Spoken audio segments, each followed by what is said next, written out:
కార్తీక మాసం జీవకోటికి హితంగా సత్య సందేశాన్ని అందించే మాసం ఈ కార్తీక మాసం. పరమ పావనమైనది, పుణ్యప్రదమైనది, ఇహపర శుభ ఫలదాయకమైనదిగా ఈ కార్తీక మాసాన్ని చెబుతారు. ఆధ్యాత్మిక పరిమళాలతో బతుకులు పావనం చేస్తూ ముక్తిని ఇస్తుందని పండితులు చెబుతున్నారు. 30 రోజులు పర్వదినాలుగా ఈ కార్తీక మాసాన్ని జరుపుకుంటారు.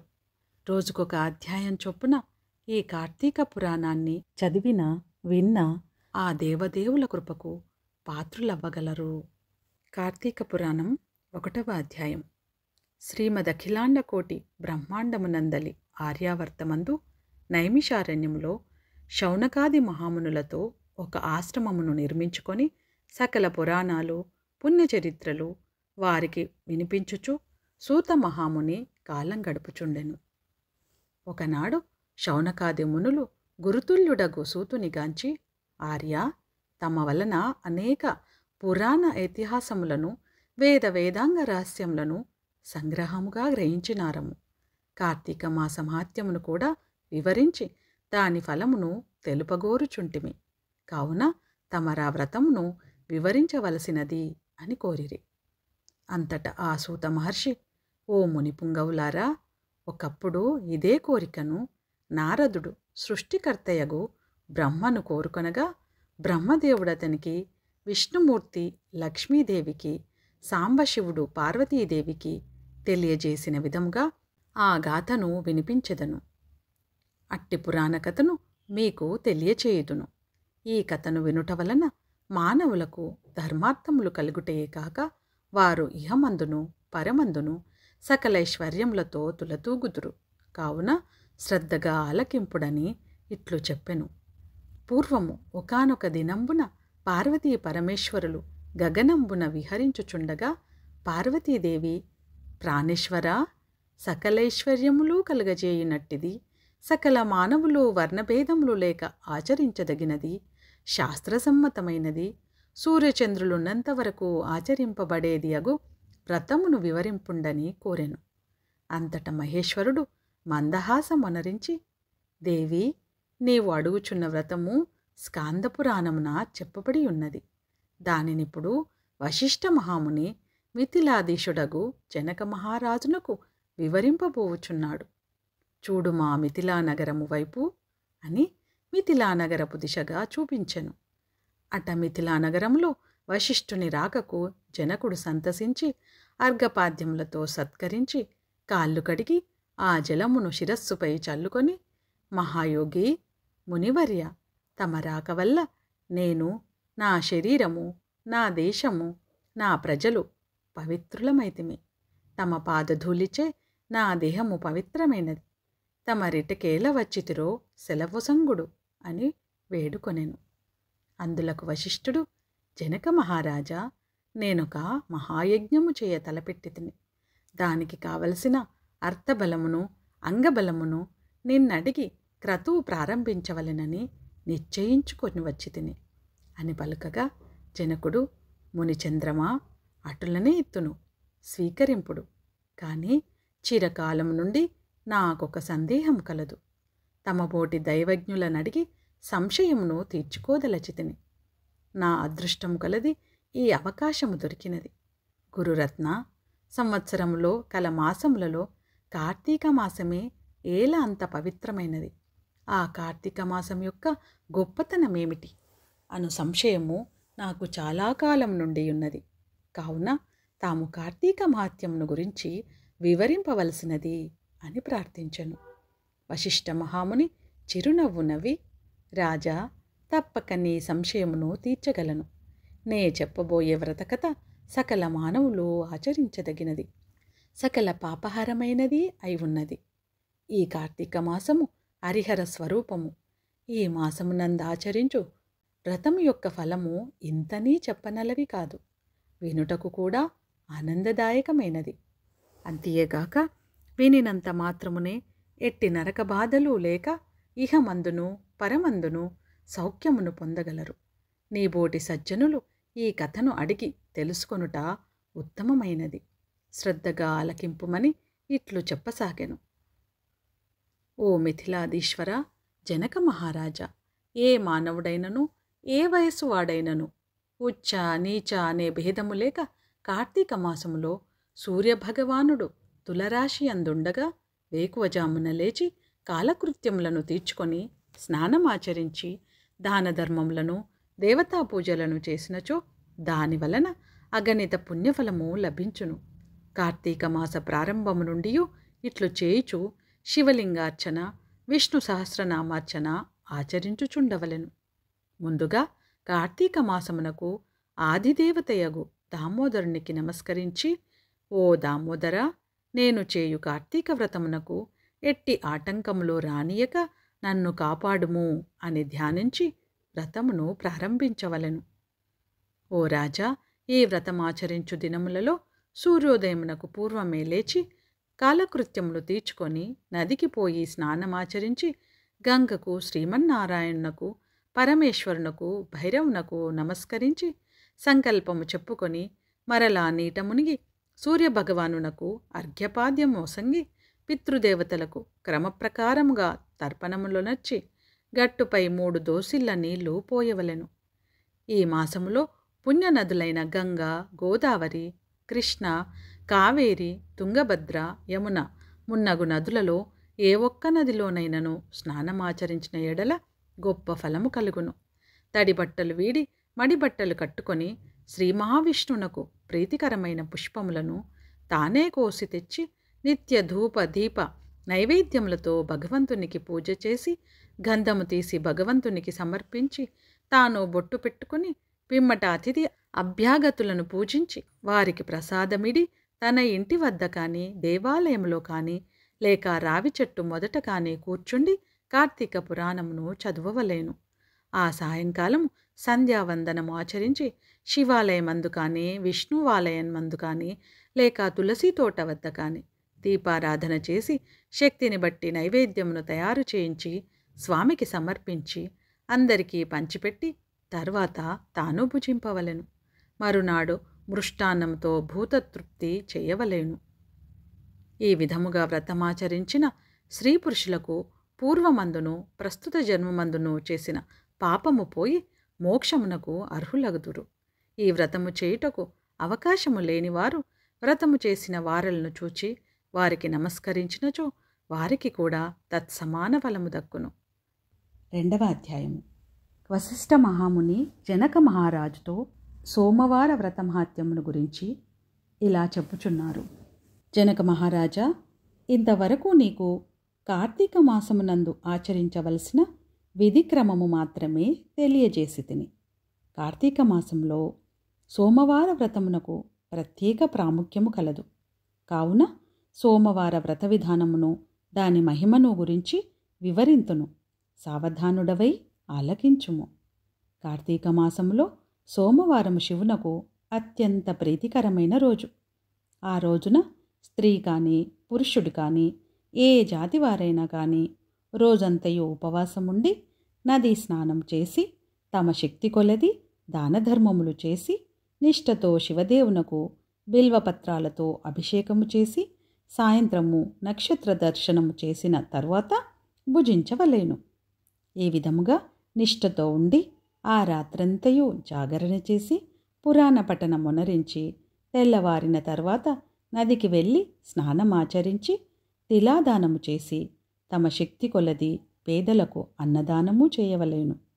అటుల చేయలేని వారలు కనీసము 3 బ్రాహ్మణులకైనను తృప్తిగా భోజనము పెట్టి తాము భుజించవలేను. ఉండగలిగిన వారు సోమవారం నాడు 2 పూటల భోజనము కానీ ఏ విధమైన ఫలహారము కానీ తీసుకోకుండా ఉండడం మంచిది.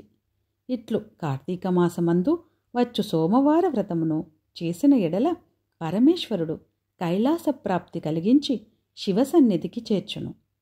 భర్త లేని వితంతువు సోమవార వ్రతమును ఆచరించి శివపూజ చేసినచో కైలాస ప్రాప్తియు, విష్ణు పూజ చేసినచో వైకుంఠ ప్రాప్తియు పొందెదరు. దీనికి ఉదాహరణముగా ఒక ఇతిహాసము కలదు. దానిని నీకు తెలియపరచెదను, శ్రద్ధగా వినుము. పూర్వకాలమున కాశ్మీర దేశములో ఒక బ్రాహ్మణుడు కలడు. అతడు పురోహిత వృత్తిని చేపట్టి తన కుటుంబమును పోషించుకుంటూ ఉండెను. అతనికి చాలా దినములకు ఒక కుమార్తె కలిగెను. ఆమె పేరు స్వాతంత్ర నిష్ఠురి. తండ్రి ఆమెను సౌరాష్ట్ర దేశీయుడగు మిత్రశర్మ అను సద్బ్రాహ్మణ యువకునకిచ్చి పెండ్లి చేసెను. ఆ బ్రాహ్మణ యువకుడు 4 వేదాలు శాస్త్రాలు అభ్యసించినవాడై సదాచార పరాయణుడై ఉండెను. అతడు భూతదయ కలిగినవాడు, నిత్య సత్యవాది, నిరంతరం భగవన్నామస్మరణ చేయువాడును అగుటచే లోకులెల్లరూ అతనిని అపరబ్రహ్మ అని కూడా చెప్పుకొనుచుండెడువారు. ఇటువంటి ఉత్తమ పురుషుని భార్యయగు నిష్ఠురి యవ్వన గర్వంతో కన్ను మిన్ను గానక పెద్దలను దూషించుచు అత్తమామలను భర్తను తిట్టుచు కొట్టుచు రక్కుచు పరపురుషుల సాంగత్యము కలదై వ్యభిచారిణి అయి తన ప్రియులు తెచ్చిన తినుబండారములు బట్టలు పువ్వులు ధరించుచు దుష్టురాలై తిరుగుచుండగా వంశమునకు అప్రతిష్ట తెచ్చుచున్నదని అత్తమామలు ఆమెను తమ ఇంటి నుండి వెడలగొట్టిరి. కాని శాంతస్వరూపుడగు ఆమె భర్తకు మాత్రం ఆమె మందు అభిమానం పోక ఆమె ఎంతటి నీచ కార్యాలు చేసినను సహించి చీపొమ్మనక విడువక ఆమె తోడనే కాపురము చేయుచుండెను. కాని చుట్టుపక్కల వారు నిష్ఠురి గయ్యాలితనమును ఏవగించుకొని ఆమెకు కర్కశ అనే ఎగతాళి పేరును పెట్టుటచే అది మొదలు అందరూ దానిని కర్కశ అనియే పిలుస్తూ ఉండేవారు. ఇట్లు కొంతకాలం జరిగిన తరువాత ఆ కర్కశ ఒకనాటి రాత్రి ఏకశయ్యపై తన భర్త గాఢనిద్రలో ఉన్న సమయమును చూచి మెల్లగా లేచి తాలి కట్టిన భర్తయన్న విచక్షణ కాని దయా దాక్షిణ్యాలు కాని లేక ఒక బండరాతిని తెచ్చి అతని తలపై గట్టిగా కొట్టినది. వెంటనే అతడు చనిపోయాను. ఆ మృతదేహమును ఎవరి సహాయము అక్కరలేకనే అతి రహస్యముగా దొడ్డిదారిని కొనిపోయి ఊరి చివరనున్న పాడు నూతిలో పడవేచి పైన చెత్తా చెదారాలతో నింపి ఏమియూ ఎరగని దానివలె ఇంటికి వచ్చెను. ఇక తనకు ఏ ఆటంకములు లేవని ఇంకా విచ్చలవిడిగా సంచరించుచు తన సౌందర్యము చూపి ఎందరనో క్రీగంట వశపరుచుకొని వారల వ్రతమును పాడు చేసి నానాజాతి పురుషులతోడను రమించుచు వర్ణశంకరురాలయ్యను. అదియేగాక పడుచు కన్యలను భర్తలతో కాపురం చేయుచున్న పడుచులను తన మాటలతో చేరదీసి వారికి కూడా దుర్బుద్ధులు నేర్పి పాడు చేసి విటులకు తార్చి ధనార్జన కూడా చేయసాగెను. జనక మహారాజా, యవ్వనం బింకను ఎంతో కాలం ఉండదు కదా. కాలం ఒక్క రీతిగా నడవదు. క్రమక్రమముగా ఆమెలోని యవ్వనము నశించినది. శరీరమందు మేహవ్రణములు బయలుదేరినవి. ఆ వ్రణముల నుండి చీము రక్తము రసి కారుట ప్రారంభమయ్యను. దానికి తోడు శరీరమంతా కుష్ఠువ్యాధి బయలుదేరి దుర్గంధము వెడలుచున్నది. దినదినము శరీర పటుత్వము కృషించి కురూపి అయి భయంకర రోగములతో బాధపడుచున్నది. ఆమె యవ్వనంలో ఉండగా ఎన్నో విధాల తృప్తి కలిగించిన విటులు ఏ ఒక్కరూ ఇప్పుడు ఆమెను తొంగి చూడరైరి. ఆ పరిసర ప్రాంతానికి వెళ్ళిన ఎడల తమ నెటులనైనా పలకరించునని ఆ వీధి ముఖమునైనను చూడకుండిరి. కర్కశ ఇటులు నరక బాధలు అనుభవించుచు పురుగులు పడి కొంతకాలమునకు చనిపోయినది. బ్రతికినన్నాళ్ళు ఒక్కనాడైనా పురాణ శ్రవణమైనను చేయని పాపిష్టిరాలు కదా.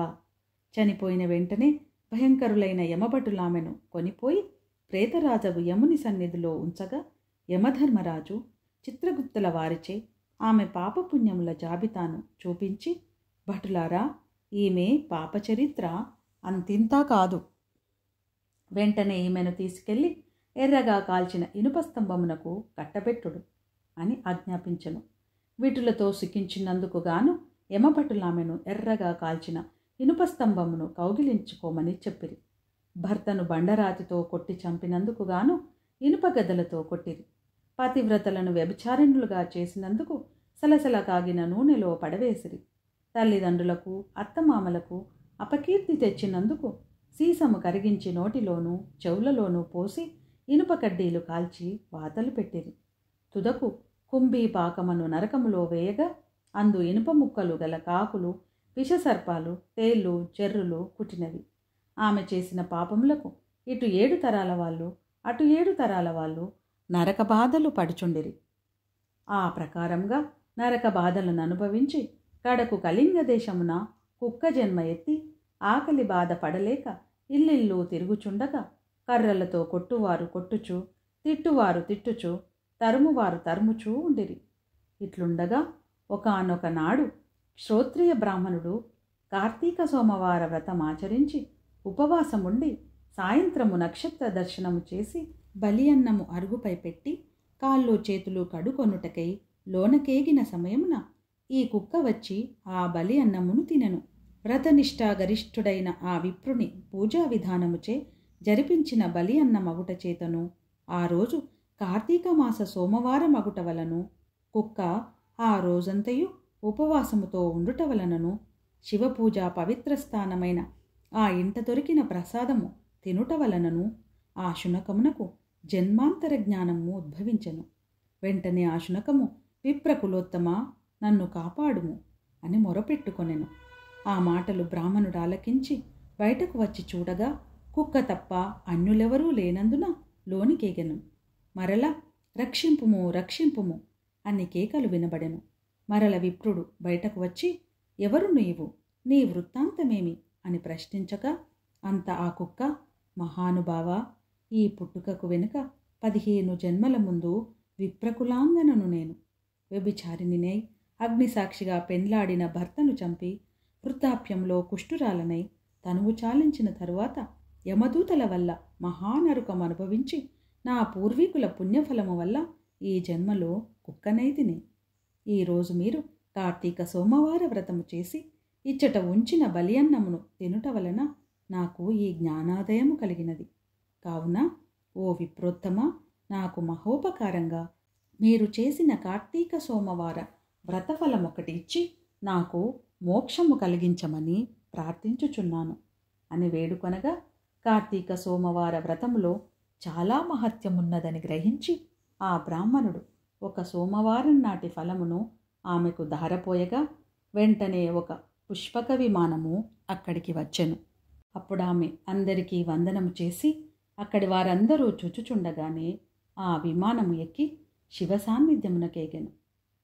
వింటివా జనక మహారాజా, కావున నీవును ఈ కార్తీక సోమవార వ్రతమాచరించి శివ సాన్నిధ్యమును పొందుమని వశిష్ఠుల వారు హితబోధ చేసి ఇంకనూ ఇట్లు చెప్పదొడంగిరి. 3వ అధ్యాయము. ఓ జనక మహారాజా, కార్తీక మాసమున ఏ ఒక్క చిన్న దానము చేసినను అది గొప్ప ప్రభావము కలదై వారికి సకలైశ్వర్యములు కలుగుటయే కాక మరణానంతరము శివ సాన్నిధ్యమును చేరుదురు. కాని కొంతమంది అస్థిరములైన భోగభాగ్యములు విడవలేక కార్తీక స్నానములు చేయక అవినీతి పరులై భ్రష్టులై సంచరించి కడకు క్షుద్రజన్మలు అనగా కోడి, కుక్క, పిల్లిగా జన్మింతురు. అధమము కార్తీక మాస శుక్ల పౌర్ణమి రోజునైనను స్నానదాన జపతపాదులు చేయకపోవట వలన అనేక చండాలాది జన్మలెత్తి కడకు బ్రహ్మరాక్షసిగా పుట్టుదురు. దీనిని గురించి నాకు తెలిసిన ఇతిహాసం ఒకటి వినిపించెదను. సపరివారముగా శ్రద్ధగా ఆలకింపుము. ఈ భరతఖండమందలి దక్షిణ ప్రాంతమున ఒకానొక గ్రామములో మహావిద్వాంసుడు, తపశ్శాలి, జ్ఞానశాలి, సత్యవాక్య పరిపాలకుడు అగు తత్వనిష్ఠుడను బ్రాహ్మణుడొకడుండెను. ఒకనాడు ఆ బ్రాహ్మణుడు తీర్థయాత్రకు సక్తుడై అఖండ గోదావరికి బయలుదేరెను. ఆ తీర్థ సమీపమున ఒక మహావట వృక్షంబుపై భయంకర ముఖములతోనూ దీర్ఘకేశములతోనూ బలిష్టంబులైన కోరలతోనూ నల్లని బాణపొట్టలతోనూ చూచువారికి అతి భయంకర రూపములతో 3 బ్రహ్మరాక్షసులు నివసించుచు ఆ దారిన పోవు బాటసారులను బెదిరించి వారిని భక్షించుచు ఆ ప్రాంతమంతయు భయకంపితము చేయుచుండిరి.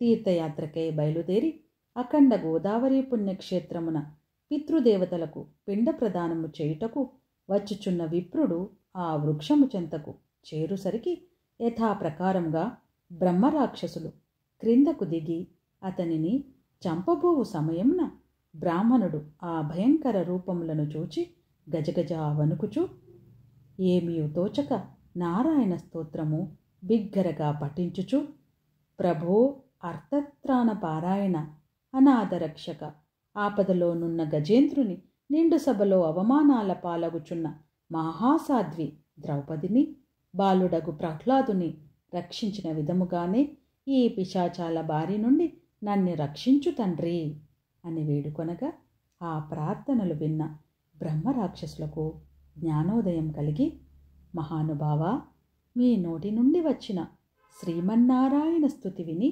మాకు జ్ఞానోదయమైనది, మమ్ము రక్షింపుడు అని ప్రాధేయపడిరి. వారి మాటలకు విప్రుడు ధైర్యం తెచ్చుకుని, ఓయి మీరెవరు, ఎందులకు మీకీ రాక్షస రూపంబులు కలిగెను, మీ వృత్తాంతము తెలుపుమని పలుకగా, వారు, విప్రపుంగవ, మీరు పూజ్యులు, ధర్మాత్ములు, వ్రతనిష్ఠాపరులు. మీ దర్శన భాగ్యం వలన మాకు పూర్వజన్మ మందలి కొంత జ్ఞానము కలిగినది. ఇక నుండి మీకు మా వలన ఏ ఆపద కలగదు అని అభయమిచ్చి, అందొక బ్రహ్మరాక్షసుడు తన వృత్తాంతమును ఈ విధముగా చెప్పసాగెను. నాది ద్రావిడ దేశం, బ్రాహ్మణుడను. నేను మహాపండితుడనని గర్వము గలవాడనయ్యుంటిని. న్యాయాన్యాయ విచక్షణలు మాని పశువు వలె ప్రవర్తించి తిని. బాటసారుల వద్ద, అమాయకపు గ్రామస్తుల వద్ద దౌర్జన్యంగా ధనం లాగుకొనుచు, దుర్వాసనలతో భార్యాపుత్రాదులను సుఖపెట్టక పండితుల నవమానపరచుచు లుబ్ధుడనై లోకకంటకుడిగా నుంటిని. ఇట్లుండగా ఒకానొక పండితుడు కార్తీక మాస వ్రతమును యథావిధిగా ఆచరించి భూతతృప్తి కొరకు బ్రాహ్మణ సమారాధన చేయు తలంపుతో పదార్థ సంపాదన నిమిత్తము దగ్గరున్న నగరమునకు బయలుదేరి తిరుగు ప్రయాణములో మా ఇంటికి అతిథిగా వచ్చాను. వచ్చిన పండితుని నేను దూషించి కొట్టి అతని వద్దనున్న ధనము వస్తువులు తీసుకొని ఇంటి నుండి గెంటివేచి తిని. అందులక విప్రునకు కోపం వచ్చి, ఓరి నీచుడా, అన్యాక్రాంతముగా డబ్బు కూడబెట్టినది చాలక, మంచి చెడ్డలు తెలియక, తోటి బ్రాహ్మణుడని కూడా ఆలోచించక, కొట్టి తిట్టి వస్తు సామాగ్రిని దోచుకొంటివి కాన, నీవు రాక్షసుడవై నరభక్షకుడువుగా నిర్మానుష్య ప్రదేశంలో ఉందువుగాక అని శపించుటచే నాకు ఈ రాక్షస రూపము కలిగినది. బ్రహ్మాస్త్రమునైనా తప్పించుకోవచ్చును, కానీ బ్రాహ్మణ శాపమును తప్పించలేము కదా. కావున నా అపరాధము క్షమింపుమని ఆరిని ప్రార్థించి తిని. అందులకతడు దయతలచి, ఓయి, గోదావరి క్షేత్రమందుక వటవృక్షము కలదు. నీవందు నివసించుచు ఏ బ్రాహ్మణుడు కార్తీక వ్రతం ఆచరించి పుణ్యఫలమును సంపాదించి ఉండునో ఆ బ్రాహ్మణుని వలన పునర్జన్మను పొందుదువు కాక అని వెడలిపోయెను. ఆనాటి నుండి నేనీ రాక్షస రూపమున నరభక్షణము చేయుచుంటిని. కావున ఓ విప్రోత్తమ, నన్ను నా కుటుంబము వారిని రక్షింపుండని మొదటి రాక్షసుడు తన వృత్తాంతమును చెప్పెను. ఇక రెండవ రాక్షసుడు, ఓ ద్విజోత్తమ, నేను కూడా పూర్వజన్మలో బ్రాహ్మణుడనే. నేను నీచుల సహవాసము చేసి తల్లిదండ్రులను బాధించి వారికి తిండి పెట్టక మార్చి అన్నమో రామచంద్ర అనునటుల చేసి వారి ఎదుటనే నా భార్యాబిడ్డలతో పంచభక్ష పరమాన్నములతో భుజించుచుండేవాడను. నేను ఎట్టి దానధర్మములు చేసి ఎరుగను. నా బంధువులను కూడా హింసించి వారి ధనము అపహరించి రాక్షసుని వలె ప్రవర్తించి తిని. కావున నాకీ రాక్షసత్వము కలిగెను. నన్ను ఈ పాప పంకిమల నుండి ఉద్ధరింపుము అని బ్రాహ్మణుని పాదములపై పడి పరిపరి విధములా వేడుకొనెను. ఇక మూడవ రాక్షసుడు తన వృత్తాంతమును ఇటుల తెలియజేసెను. మహాశయ, నేనొక సంపన్న కుటుంబంలో పుట్టిన బ్రాహ్మణుడను. నేను విష్ణు ఆలయంలో అర్చకునిగా నుంటిని. స్నానమైనను చేయక కట్టుబట్టలతో దేవాలయంలో తిరుగుచుండెడివాడను. భగవంతుని ధూప దీప నైవేద్యములను అర్పించక భక్తులు కొని తెచ్చిన సంభారములను నా ఉంపుడు గత్తెకు అందచేయుచు మద్య మాంసములను సేవించుచు పాపకార్యములు చేసినందున నా మరణానంతరం ఈ రూపమును ధరించితిని. కావున నన్ను కూడా పాప విముక్తిని కావింపుమని ప్రార్థించెను. ఓ జనక మహారాజా, తపోనిష్ఠుడగు ఆ విప్రుడు పిశాచాల దీనాలాపలను ఆలకించి, ఓ బ్రహ్మరాక్షసులారా, భయపడకుడు. మీరు పూర్వజన్మలలో చేసిన ఘోరకృత్యంబుల వల్ల మీకీ రూపములు కలిగను. నా వెంట రండు, మీకు విముక్తిని కలిగించదను అని చెప్పి వారిని ఓదార్చి తనతో కొనిపోయి ఆ ముగ్గురిని అతనా విముక్తికై సంకల్పము చెప్పుకొని తానే స్వయముగా గోదావరిలో స్నానమాచరించి స్నానపుణ్యఫలమును ముగ్గురు బ్రహ్మరాక్షసులకు ధారపోయగా వారి వారి రాక్షస రూపములు పోయి దివ్య రూపములు ధరించి వైకుంఠమునకేగిరి. కార్తీక మాసములో గోదావరి స్నానమాచరించినచో హరిహరాదులు సంతృప్తి నొంది వారికి సకలైశ్వర్యములు ప్రసాదింతురు. అందువలన ఎంత ప్రయత్నించైనా సరే కార్తీక స్నానాలను ఆచరించాలి. 4వ అధ్యాయము. దీపారాధన మహిమ గురించి వశిష్ఠ మహాముని జనక మహారాజుకు వివరించుట. ఆ విధముగా వశిష్ఠుడు కార్తీక మాసం వ్రతం యొక్క మహిమ వల్ల బ్రహ్మరాక్షస జన్మ నుండి కూడా విముక్తిని పొందెదరని చెప్పుచుండగా, జనకుడు, మహాతపస్వి, తమరు తెలియజేయు ఇతిహాసములు వినిన కొలది తనివి తీరకున్నది. కార్తీక మాసంలో ముఖ్యంగా ఏమేమి చేయవలెనో, ఎవరినుద్దేశించి పూజ చేయవలెనో వివరింపండి అని కోరగా, వశిష్ఠుల వారు ఇట్లు చెప్పదొడగిరి. ఓ జనక మహారాజా, కార్తీక మాసమందు సర్వసత్కార్యములను చేయవచ్చును. దీపారాధన అందు అతి ముఖ్యమైనది. దీనివలన మిగుల ఫలమునుందవచ్చును. శివకేశవుల ప్రీత్యర్థము శివాలయమున గాని విష్ణువాలయమునందు గాని దీపారాధనము చేయవచ్చును. సూర్యాస్తమయమందు అనగా సంధ్యా చీకటి పడు సమయమున శివకేశవుల సన్నిధిని వెళ్ళి ప్రాకారంబునందు గాని దీపమందుంచిన వారు సర్వపాపములను పోగొట్టుకొని వైకుంఠ ప్రాప్తి పొందెదరు. కార్తీక మాసమందు హరిహరాదుల సన్నిధిలో ఆవునేతితో గాని కొబ్బరి నూనెతో గాని అవిసె నూనెతో గాని విప్ప నూనెతో గాని ఏది దొరకనప్పుడు ఆముదంతో గాని దీపము వెలిగించి ఉంచవలెను. దీపారాధనయే నూనెతో చేసినను మిగుల పుణ్యాత్ములుగాను భక్తిపరులుగాను అగుటయేగాక అష్టైశ్వర్యములు కలిగి శివసన్నిధికేగితురు. ఇందు ఒక కథ కలదు, వినుము.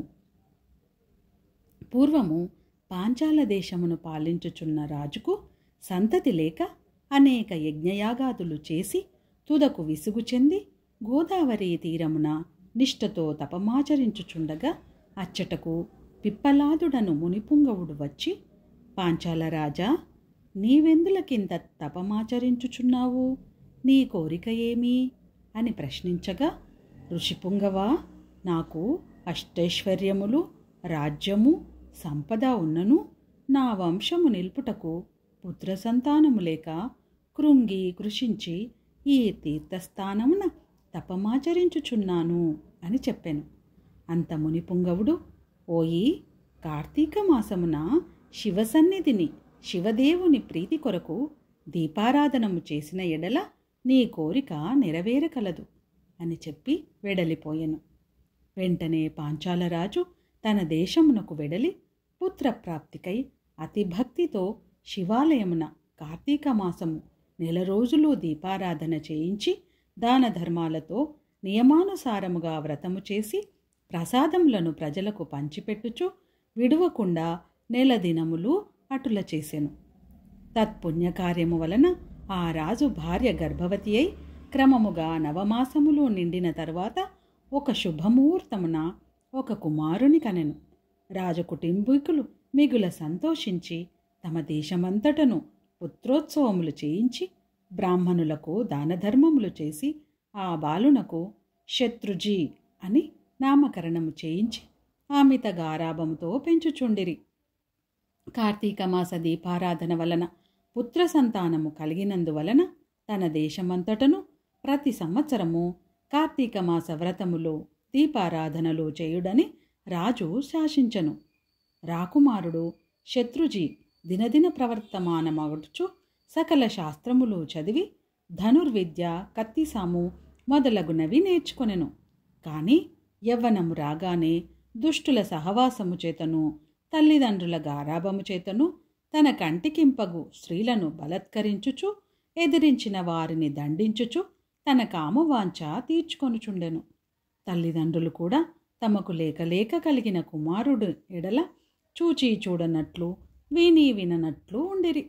శత్రుజీ ఆ రాజ్యంలో తన కార్యములకు అడ్డుచెప్పువారులను నరుకుదునని కత్తి పట్టుకొని ప్రజలను భయకంపితులను చేయుచుండెను. అటుల తిరుగుచుండగా ఒక దినమున ఒక బ్రాహ్మణ ఆడపడుచును చూచుట తటస్థించెను. ఆమె ఒక ఉత్తమ బ్రాహ్మణుని భార్య, మిగుల రూపవతి. ఆమె అందచందములను వర్ణించుట మన్మధునకైనను శక్యము కాదు. అట్టి స్త్రీ కంటపడగానే రాజకుమారుని మతి మందగించి కొయ్య బొమ్మ వలె నిశ్చేష్టుడై కామవికారములో ఆమెను సమర్పించి తన కామవాంఛ తెలియజేసెను. ఆమె కూడా అతని సౌందర్యానికి ముగ్ధురాలై కులము శీలము సిగ్గు విడిచి అతని చెయ్యి పట్టుకొని తన శయన మందిరానికి తీసుకొని పోయి భోగములను అనుభవించెను. ఇట్లొకరికొకరు ప్రేమలో పరవశులగుట చేత వారు ప్రతిదినము అర్ధరాత్రి వేళ ఒక అజ్ఞాత స్థలంలో కలుసుకొనుచు తమ కామవాంఛ తీర్చుకొనుచుండిరి.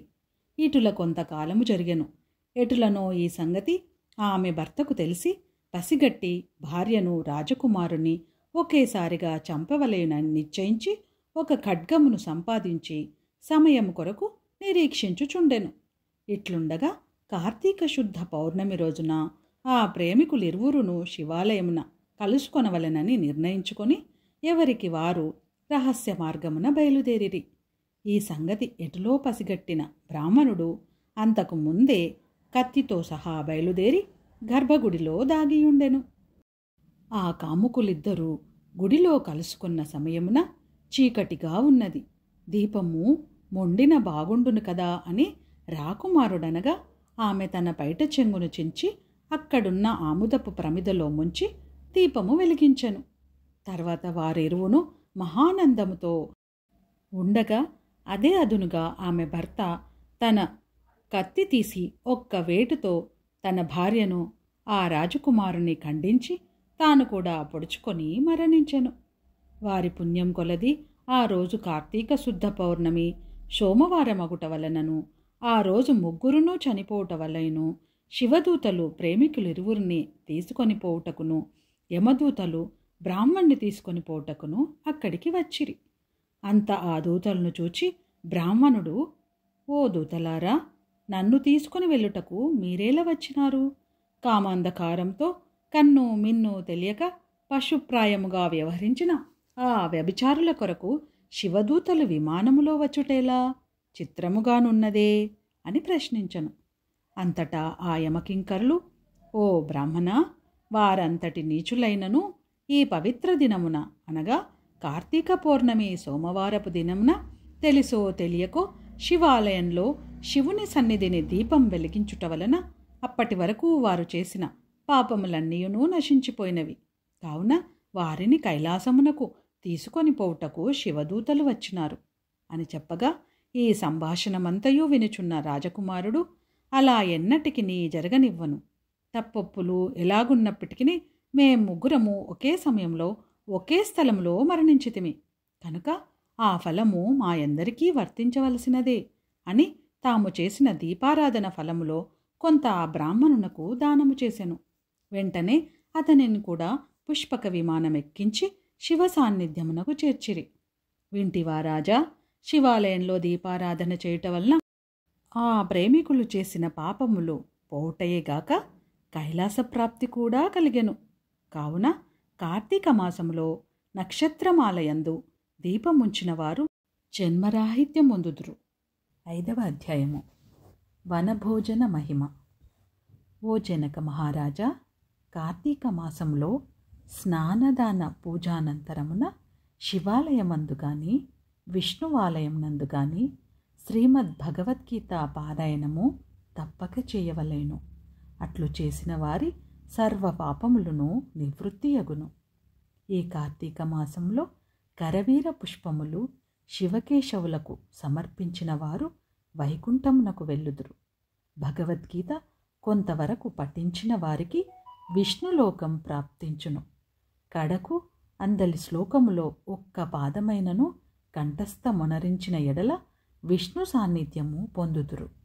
కార్తీక మాసంలో పెద్ద ఉసిరికాయలతో నిండి ఉన్న ఉసిరి చెట్టు కింద సాలగ్రామమును యథోచితంగా పూజించి విష్ణుమూర్తిని ధ్యానించి ఉసిరి చెట్టు నీడను పూజించవలెను. బ్రాహ్మణులకు కూడా ఉసిరి చెట్టు కిందనే భోజనం పెట్టి దక్షిణ తాంబూలములతో సత్కరించి నమస్కరించవలేను. వీలును బట్టి ఉసిరి చెట్టు కింద పురాణ కాలక్షేపం చేయవలేను.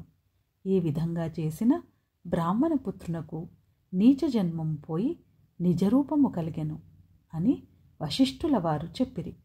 అది విని జనకరాజు, మునివర్య, ఆ బ్రాహ్మణ యువకునకు నీచ జన్మమేల కలిగెను, దానికి గల కారణమేమిటి అని ప్రశ్నించగా వశిష్ఠుల వారు ఈ విధంబుగా చెప్పనారంభించిరి. ఓ రాజా, కావేరీ తీరమందు ఒక చిన్న గ్రామమున దేవశర్మయను బ్రాహ్మణుడు కలడు. అతనికి ఒక పుత్రుడు కలడు. వాని పేరు శివశర్మ. శివశర్మ చిన్నతనం నుండి భయభక్తులు లేక అతి గారాభముగా పెరుగుట వలన నీచ సహవాసాలు చేసి దురాచారపరుడై మెలుగుచుండెను. అతని దురాచారములను చూచి ఒకనాడతని తండ్రి కుమారుని పిలిచి, బిడ్డా, నీ దురాచారములకు అంతులేకుండా ఉన్నది. నీ గురించి ప్రజలు పలు విధములుగా చెప్పుకొనుచున్నారు. నన్ను నిలదీసి అడుగుచున్నారు. నీ వల్ల కలుగు నిందలకు సిగ్గుపడుతూ నలుగురిలో తిరగలేకపోవచున్నాను. కావున నీవు కార్తీక మాసమున నదిలో స్నానం చేసి శివకేశములను స్మరించి సాయంకాల సమయమున దేవాలయంలో దీపారాధన చేసిన ఎడల నీవు చేసిన పాపములు తొలగుటయే కాక నీకు మోక్షప్రాప్తి కూడా కలుగుతుంది. కావున నీవు అటుల చేయుమని బోధించెను. అంతట కుమారుడు, తండ్రి, స్నానము చేయుట వంటి మురికి పోవుటకు మాత్రమే గాని వేరు కాదు. స్నానం చేసి పూజలు చేసినంత మాత్రాన భగవంతుడు కనిపించునా? దేవాలయంలో దీపములు వెలిగించిన లాభమేమి?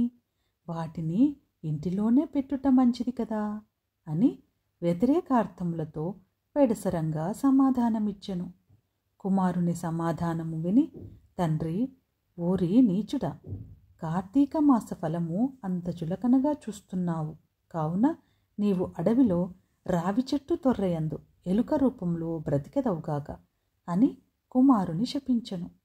ఆ శాపంతో కుమారుడగు శివవర్మకు జ్ఞానోదయమై భయపడి తండ్రి పాదములపై పడి, తండ్రి, క్షమింపుము. అజ్ఞానాంధకారములో పడి దైవమును దైవకార్యములను ఎంతో చులకన చేసి వాటి ప్రభావములను గ్రహింపలేకపోతిని. ఇప్పుడు నాకు పశ్చాత్తాపము కలిగినది. నాకు ఆ శాప విమోచనము ఎప్పుడు ఏ విధంగా కలుగునో దానికి తగు తరుణోపాయమేమో వివరింపుము అని ప్రాధేయపడెను. అంతటా తండ్రి, బిడ్డ, నా శాపమును అనుభవించుచు మూషికమువై పడియుండగా నీవెప్పుడు కార్తీక మహాత్యమును వినగలవో అప్పుడు నీకు పూర్వదేహస్థితి కలిగి ముక్తి నొందుదువు అని కుమారుణ్ణి ఊరడించెను. వెంటనే శివశర్మ ఎలుక రూపము పొంది అడవికి పోయి ఒక చెట్టు తొర్రలో నివసించుచు ఫలములను తినుచూ జీవించుచుండెను. ఆ అడవి కావేరీ నదీ తీరమునకు సమీపమున నుండుటచే స్నానార్థమై నదికి వెళ్ళువారు అక్కడి నుండి ఆ పెద్ద వటవృక్షము నీడను కొంతసేపు విశ్రమించి లోకాభిరామాయణంను చర్చించుకొనుచు నదికి వెళ్ళుచుండేవారు. ఇట్లు కొంతకాలమైన తరువాత కార్తీక మాసములో ఒక రోజున మహర్షియగు విశ్వామిత్రుల వారు శిష్య సమేతముగా కావేరీ నదిలో స్నానార్థమై బయలుదేరారు. అట్లు బయలుదేరి ప్రయాణపు బడలిక చేత మూషికము ఉన్న ఆ వటవృక్షం క్రిందకు వచ్చి శిష్యులకు కార్తీక పురాణమును వినిపించుచుండిరి. ఈలోగా చెట్టు తొర్రలో నివసించుచున్న మూషికము వీరి దగ్గరనున్న పూజాద్రవ్యములలో ఏదైనా తినే వస్తువు దొరుకుతుందేమోనని బయటకు వచ్చి చెట్టు మొదట నక్కియుండెను. అంతలో ఒక కిరాతకుడు వీరి జాడ తెలుసుకుని, వీరు బాటసారులై ఉందురు, వీరి వద్దనున్న ధనము అపహరించవచ్చును అనెడు దుర్బుద్ధితో వారి కడకు వచ్చి చూడగా వారందరూ మునీశ్వరులే. వారిని చూడగానే అతని మనస్సు మారిపోయినది. వారికి నమస్కరించి, మహానుభావులారా, తమరు ఎవరు? ఎందుండి వచ్చితిరి? మీ దివ్య దర్శనము ఎంతో నా మనస్సులో చెప్పరాని ఆనందము కలుగుచున్నది. కావున వివరింపుడు అని ప్రాధేయపడెను. అంత విశ్వామిత్రుల వారు, ఓయి కిరాతక, మేము కావేరీ నదీ స్నానార్థమై ఈ ప్రాంతమునకు వచ్చితిమి. స్నానమాచరించి కార్తీక పురాణము పఠించుచున్నాము. నీవునో ఇచట కూర్చుండి సావధానుడవై ఆలకింపుము అని చెప్పిరి. అటుల కిరాతకుడు కార్తీక మహాత్యమును శ్రద్ధగా ఆలకించుచుండగా తన వెనుకటి జన్మ వృత్తాంతమంతయు జ్ఞాపకమునకు వచ్చి పురాణ శ్రవణమునంతరము వారికి ప్రణమిల్లి తన పల్లెకు పోయెను. అటులనే ఆహారమునకై చెట్టు మొదట దాగి ఉండి పురాణమంతయు వినుచుండిన ఎలుక కూడా తన వెనుకటి బ్రాహ్మణ రూపము నొంది, మునివర్య, ధన్యోస్మి, తమ దయ వల్ల నేను కూడా ఈ మూషిక రూపము నుండి విముక్తుడనైతిని అని తన వృత్తాంతమంతయు చెప్పి వెడలిపోయెను. కనుక ఓ జనక, ఇహములో సిరి సంపదలు, పరలోకమున మోక్షము కోరువారు తప్పక ఈ కార్తీక పురాణమును చదివి ఇతరులకు వినిపించవలెను. 6వ అధ్యాయము దీపదాన విధి మహత్యము గురించి ఈ అధ్యాయంలో చెప్పబడినది. ఓ రాజశ్రేష్ఠుడా, ఏ మానవుడు కార్తీక మాసము 4 రోజులు పరమేశ్వరుని శ్రీ మహావిష్ణువును పంచామృత స్నానం చేయించి కస్తూరి కలిపిన మంచి గంధపు నీటితో భక్తితో పూజించెదరో అట్టి వారికి అశ్వమేధయాగము చేసినంత పుణ్యము దక్కును.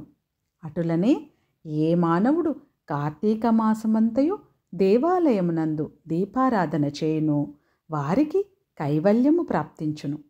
దీపదానం చేయుట ఎటులనగా, పైడి ప్రత్తి దానే స్వయముగా తీసి శుభ్రపరచి వత్తులు చేయవలెను. వరిపిండితో కానీ గోధుమ పిండితో కానీ ప్రమిదవలె చేసి వత్తులు వేసి ఆవు నెయ్యి పోసి దీపం వెలిగించి ఆ ప్రమిదను బ్రాహ్మణునకు దానమియ్యవలెను.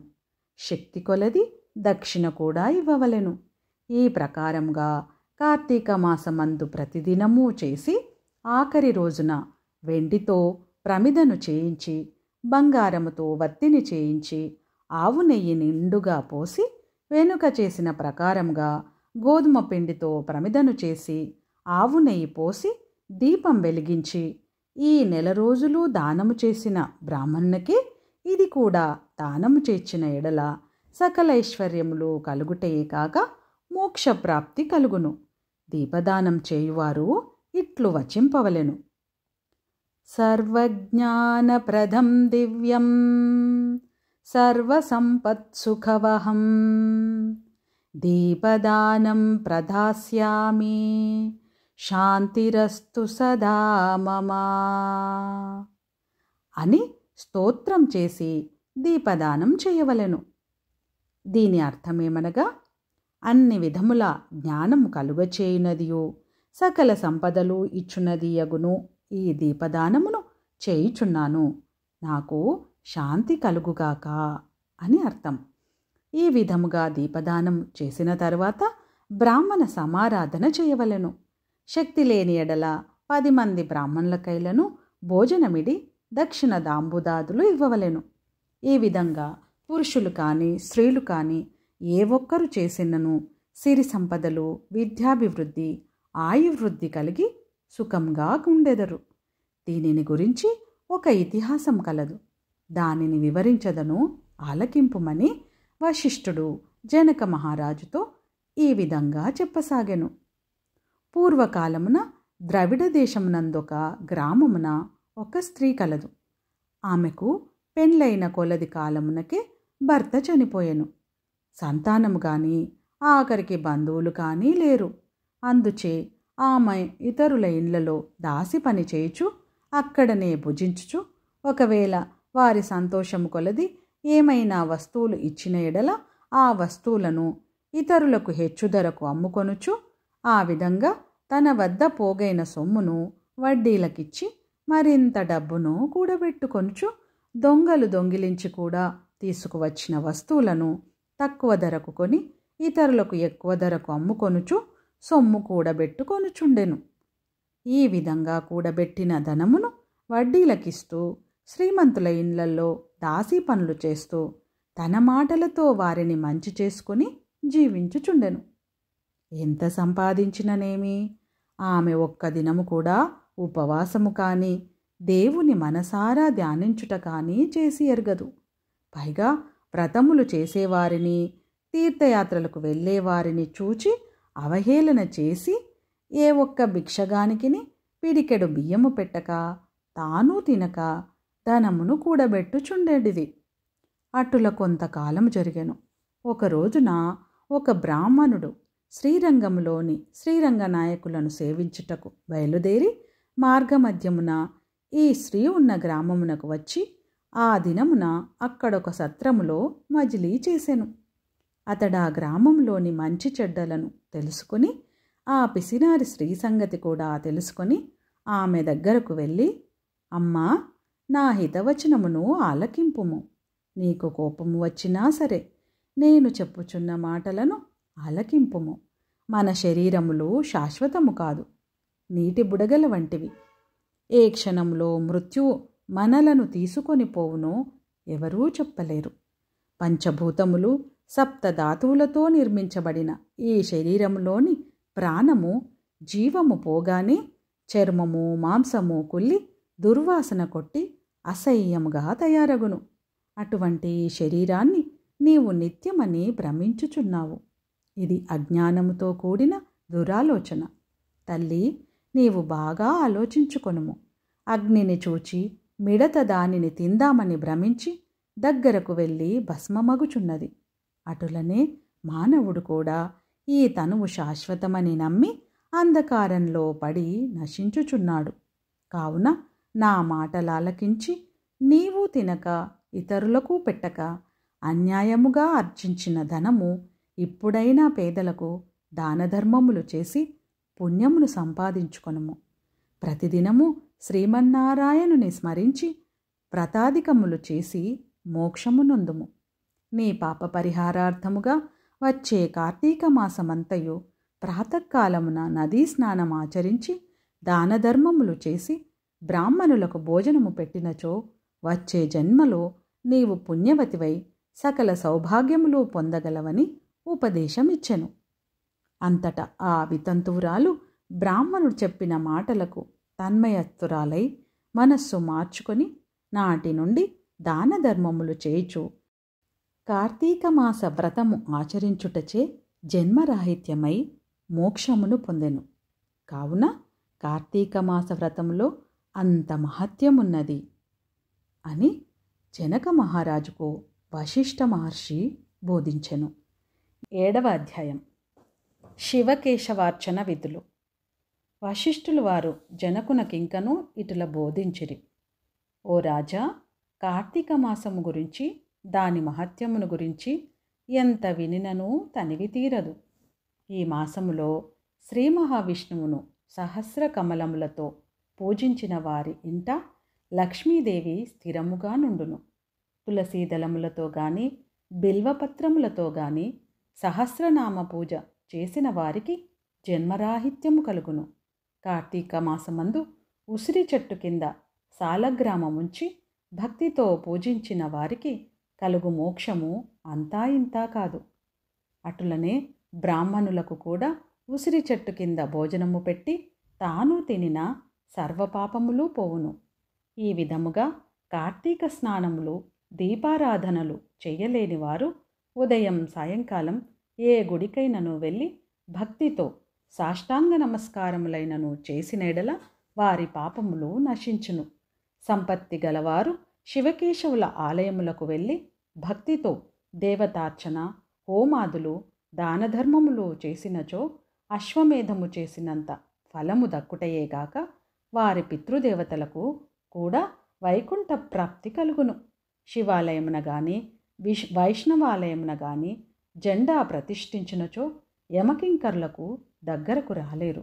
సరికదా పెనుగాలికి ధూళిరాసు ఎగిరిపోయినట్లు కోటి పాపములైనను పటాపంచలైపోవును.